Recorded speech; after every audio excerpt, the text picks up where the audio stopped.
মিথ্যা সংবাদ প্রচারের দায়ে ৫০ কোটি টাকার মানহানি মামলা দায়ের করেছেন গাজীপুর মহানগর বিএনপির সভাপতি শওকত হোসেন সরকার। দুপুরে গাজীপুর প্রেস ক্লাবে সংবাদ সম্মেলনে তিনি জানান, ২০২৪ সালের ২৮ জুলাই আফজাল হোসেন নামে একজন রাজধানীর প্রগতি সরণির MS কার সাম্রাজ্য থেকে একটি গাড়ি কিনেন। ওই গাড়ির শোরুমটির মালিক শওকত সরকারের ছেলে। ওই গাড়ির বকেয়া টাকা পরিশোধ করতে তার বাসায় যান আফজাল হোসেন।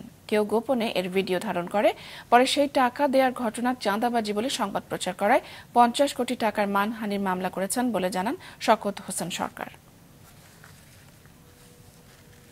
আমি মনে করি আমার রাজনৈতিক প্রতিপক্ষরা রাজনৈতিকভাবে আমাকে ঘায়েল করতে না পেরে আমার চরিত্র হননের মতো জঘন্য ও কুৎসিত পথ বেছে নিয়েছেন। এছাড়া জৈনক আফজাল হোসেন একই কারণে ভিন্ন ভিন্ন সময় আমাকে দেয়া টাকার ভিডিও ভিন্নভাবে সামাজিক মাধ্যমে উপস্থাপন করে আমাকে হেয় প্রতিপন্ন করার চেষ্টা চালিয়ে যাচ্ছেন। একই প্রক্রিয়ায় আগামীতেও করবেন বলে আশঙ্কা আমার।